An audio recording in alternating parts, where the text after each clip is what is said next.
Hey everyone, welcome back. The Polestar 3, the Polestar 4, and the Polestar 5 cold weather testing. These images have been shared by the CEO of Polestar. Thank you to Thomas Ingerlith. So this is absolutely incredible because this makes us see the Polestar 4, the crossover SUV, in a different way that we've never really seen this vehicle before. And for the first time, I can honestly say that this vehicle is starting to look like a Model 3/Model Y from the side. From the side profile, you can see that. Now, it also makes me add, Polestar, they're considering aerodynamics. It's very important. Aerodynamics can make a big difference when it comes to your vehicle range. And you can take a look at the Polestar vehicles, and they're taking on a very different design from your typical electric vehicles.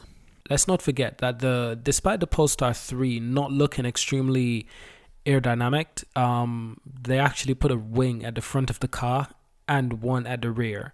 And this helps a lot with aero efficiency and increasing range. And the front wing on the Polestar 3 was actually a late addition to the vehicle, which I find to be very, very unique, very cool.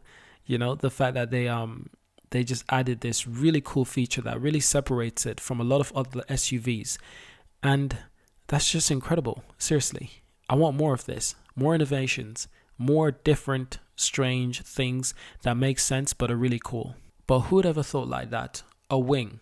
I don't think Tesla would have done that, unless it's on the Cybertruck or the Roadster, but it's very unlikely that companies would do this, but Polestar just goes for it. I like that. Taking risk. I like that. That's honestly a good thing. But yeah, so looking at the Polestar 4, it's still in camo, of course, so it's hard to make out the vehicle properly. It's hard to really determine the shape because that's the point of having a camo livery of your vehicle. It hides a lot of detail.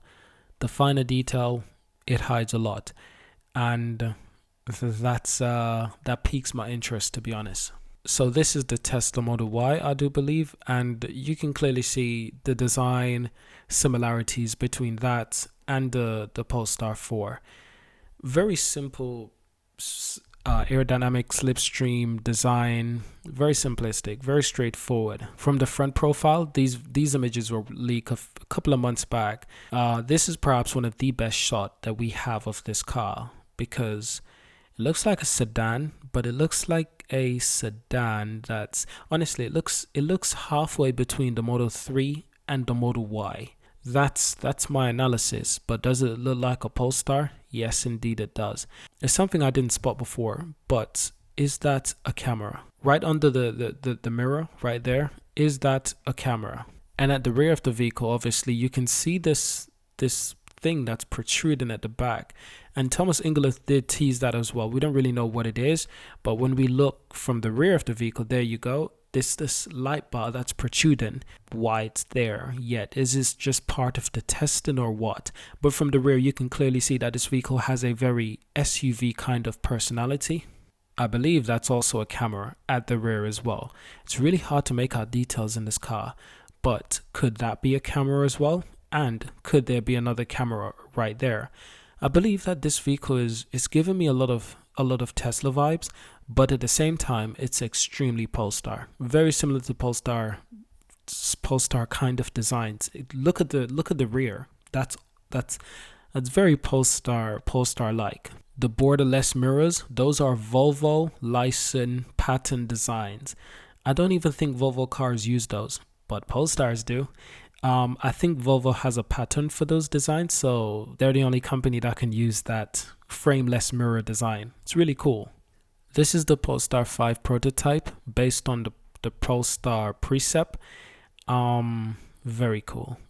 But I also glimpsed a Tesla Model 3 so they were testing these vehicles in cold weather conditions, and you got a Polestar 2, of course. You got to test it against the benchmark, of course. You've got the Polestar 3 in black. That, I don't know if it's black or it's dark blue, but it looks super sexy. It gives me this James Bond kind of vibe. James Bond movies always have some really cool cars, and there's always a winter scene in James Bond movies, always. And It just gives me James Bond vibes. Seriously. Now, of course, at first I thought this was a Model 3, but I could be wrong. It could be a Model S. Seriously, could be a Model S. I'm not too sure, but that's the size difference between the Polestar SUV and the Model S or Model 3. Polestar 2 is closer, but it looks like a bigger car, front end wise. Now at the rear, on the right hand side, that's a BMW. That's got to be a BMW, right? That's one of those new BMWs. But this is another view of the Polestar 3 license plate. The license plate has a European Union flag. It also says S, so I'm guessing it is Sweden. Looks fantastic. I mean, my goodness, this car is beautiful in that color, seriously. And that's a Tesla, of course. So they're testing these vehicles against other electric vehicles, which makes a lot of sense. That makes a lot of sense. This is the image that was officially shared by Thomas Ingerlith, of course. So Thomas Ingerlith, CEO of Polestar, recently shared updates on their EVs, the 3, the 4, the 5, currently being tested in cold weather. The Polestar 4 is earning a reputation as a rare sight to see, with only a few glimpses revealed. Now you can see that a coupe crossover is going to be smaller, more aerodynamic than the Polestar 3. The evocative windscreen and the car-inspired roofline certainly adds to its sleek new look. So the view from the distance isn't doing any justice, but we can make out short sloping nose, of course, along with a full camo livery. The rear end is evidently designed to give the best possible aerodynamics, boasting full width tail lights.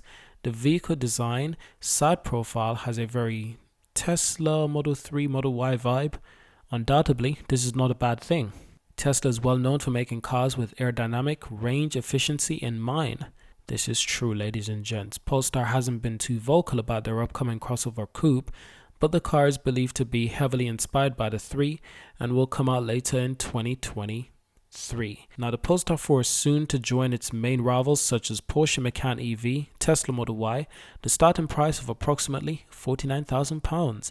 Wouldn't that be lovely? A Polestar 4 vehicle under £50,000. That would hit the sweet spot for a lot of people, including myself. Now it says here, the Polestar 3 SUV was proportionally to compete with the BMW iX and Audi Q8 e-tron. In that image, I do believe it could have been an iX. Seriously, did I say i8? My mistake if I did. Meant iX. But it's very interesting. This is a very interesting vehicle. Can't wait to see this vehicle officially when it's unveiled, possibly later this year. One last thing to finish, in addition to representing the prototype, the Polestar CEO continues to take shots at Elon Musk. He commented that we might lack the art of using Twitter to our advantage, but we don't lack the art of developing awesome EVs and delivering portfolio Polestars. So this is very interesting because Thomas Ingerlith is always saying something to annoy Elon Musk, and it's actually quite funny, to be honest, because when the ad first debuted, the Super Bowl ad, the famous Polestar Super Bowl ad that says "No conquering Mars," well worth the 7 million, I must say, because that certainly got Polestar a lot of attention, which they needed at the time. Work perfectly. I was surprised that there was no new Super Bowl ad this year, though. I was expecting at least one, but there was no Super Bowl ad. But it would have been cool to see a Super Bowl ad, something like along the lines of no buying a social media account. No buying a social media platform. Yeah, something like don't waste time buying a social media platform. Just build vehicles. Something like that to annoy Elon Musk. Would be funny. But that is it for this video. I'm making other videos talking about the Polestar shares. Of course, it's been crashing, but I'm buying. I'm not complaining. Others are complaining. I'm trying to calm them down. I'm trying to explain that there's no need to panic. I'm just celebrating. It's Christmas every day. If the price of the share is cheap, seriously, I'm quite happy with that. I'm quite content. Thank you for watching. Subscribe to see more. Listen, subscribe to our newsletter. That's the best way to stay up to date with what we talk about. Additionally, we have a free wallpaper pack. This is wallpaper for your phone, for your laptop, anything. Check it out. It's free as well. I designed the wallpapers. I hope you enjoy it. It's free. See you in the next one. Peace.